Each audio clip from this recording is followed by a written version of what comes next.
rights. LASUBEB deepens awareness on hygiene, self-development, child protection in Lagos schools.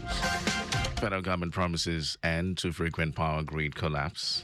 And in China warned citizens against visiting Japan over Taiwan row. And in sport, British Nigeria boxer Anthony Joshua to earn £70 million in potential fight with Jake Paul. And now the details. I am Mike James.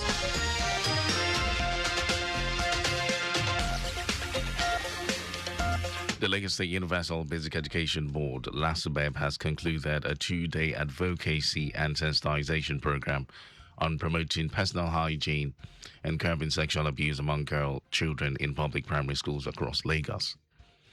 Senior Special Assistant to the Governor on Basic Education, Yewande Cool Jeje, stated that the advocacy was designed to share vital knowledge on personal hygiene, self-development, and the fight against sexual abuse.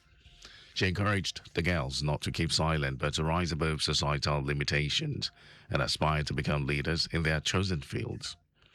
Executive Chairman of LASUBEB, Hakeem Shitu, reaffirmed the state government's commitment to protecting the girl child and promoting a safe and supportive learning environment in all public primary schools. Shitu added that the sensitization aligns with Governor Babajide Sanwo-Olu's Themes Plus agenda, particularly the education and technology pillar, which emphasizes the well-being, safety and empowerment of every child in Lagos State.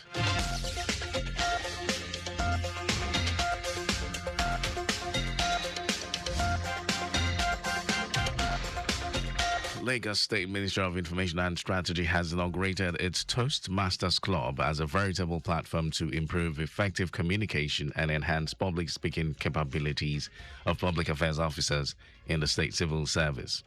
Commissioner for Information and Strategy, Benga Motosho, said the Toastmasters Club is a laudable initiative which brings out the creativity in its members.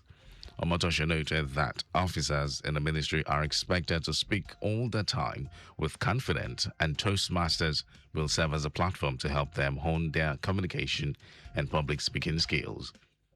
On his part, Permanent Secretary in the ministry, Larry Bajulai, encouraged members to fully participate in the Toastmasters Club activities, be time conscious, praying, and proper. Read extensively, and whenever they are called upon to speak, they should always be prepared. The Charter President and Director Strategy Center, Kayode Uyikomi, said the dedication of the new club holds great promise of a bright and impactful future.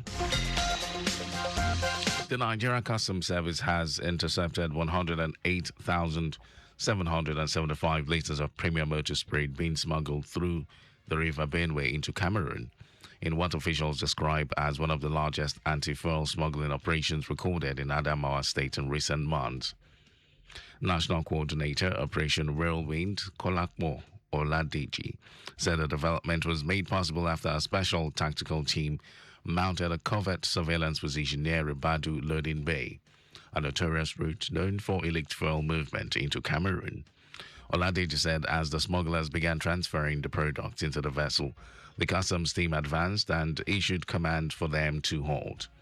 According to him, both vessels were piloted to the Jimeta waterside in Yola, where their contents were evacuated into trucks and moved to a secure customs facility for documentation.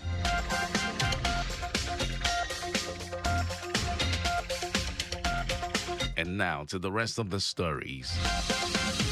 The Minister of Power, Adebayo Adelabu, says the federal government, under the leadership of President Bola Tinubu, is working hard to end frequent grid collapses and achieve grid reliability and stability in the power sector.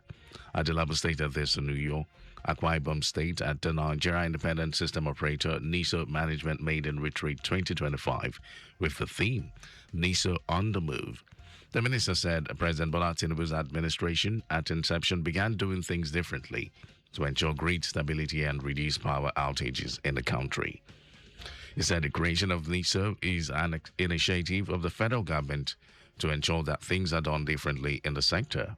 The managing director of NISO, Abdul Mohammed, explained that the organization was created to complement government efforts by attracting private sector investment and optimizing existing investment in the power sector.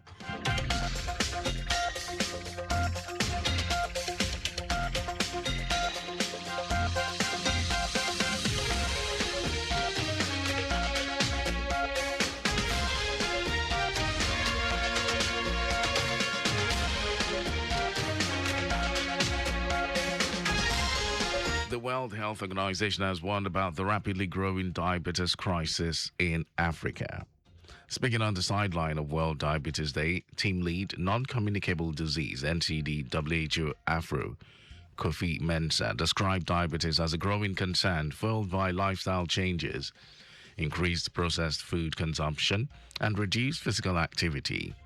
According to him, over 25 million adults in Africa live with diabetes, and if actions are not taken urgently, this figure could soar to 60 million by 2025. Mensah, who stated that one critical challenge is that many people are unaware they have diabetes until serious complications arise, including heart disease and kidney failure, urged government to expand access to essential diabetes medicines and diagnostic tools. He had this to say. Diabetes can affect people at every stage of their life, from childhood to older age. You don't wait till you are old before you test for diabetes. We call on governments to improve access to essential diabetes medicines and devices. What can the communities do to increase awareness amongst our communities and increase community ownership? Check your blood pressure levels, know your status, and take appropriate action. Let us raise our voices, share knowledge, and build supportive environments where every person with diabetes at every age can live a healthy, fulfilling life.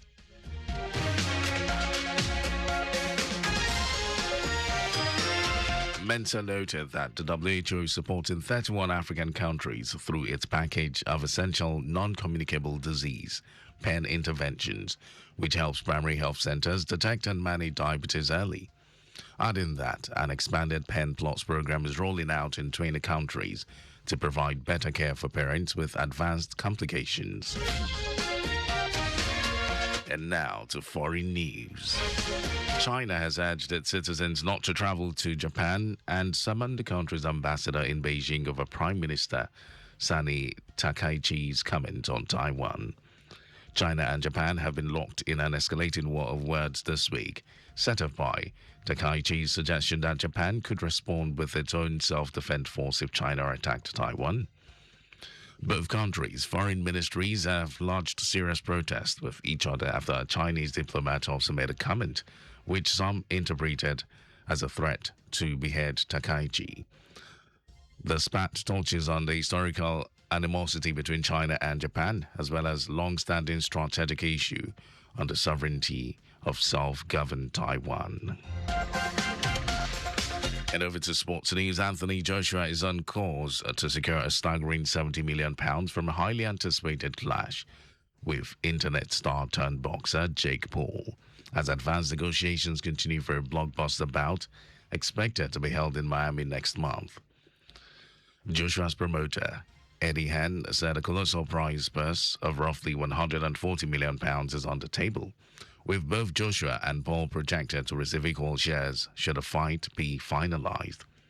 He cautioned that the agreement is still being ironed out, and the contest would mark the 36-year-old's return to the ring for the first time since his ever defeat to Daniel Dubois over a year ago.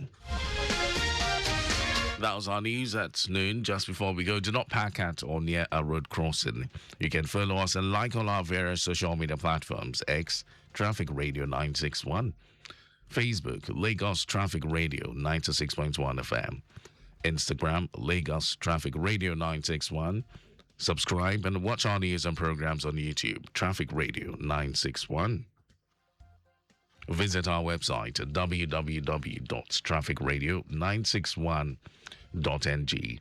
I can also listen to Lagos Traffic Radio on my Lagos app for timely updates.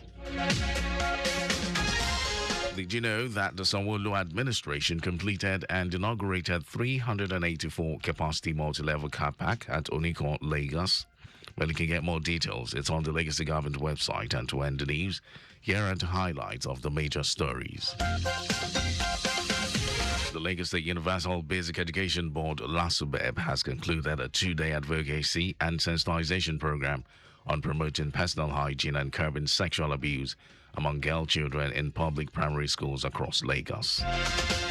The Minister of Power, Adebayo Adelabu, said the federal government under the leadership of President Bola Tinubu is working hard to end frequent grid collapses and achieve grid reliability and stability in the power sector. We also told you that China has urged its citizens not to travel to Japan and summoned the country's ambassador in Beijing over Prime Minister Sani Takaichi's comment on Taiwan. And in sports, Anthony Joshua is on course to secure a staggering £70 million from a highly anticipated clash with internet star turned boxer Jake Paul, as advanced negotiations continue for a blockbuster bout expected to be held in Miami next month.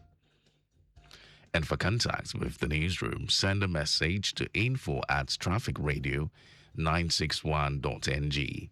That ends the news broadcast compiled by Zainab Adebeshi. Thank you, Lagos, for listening. My name is Mike James. Good afternoon.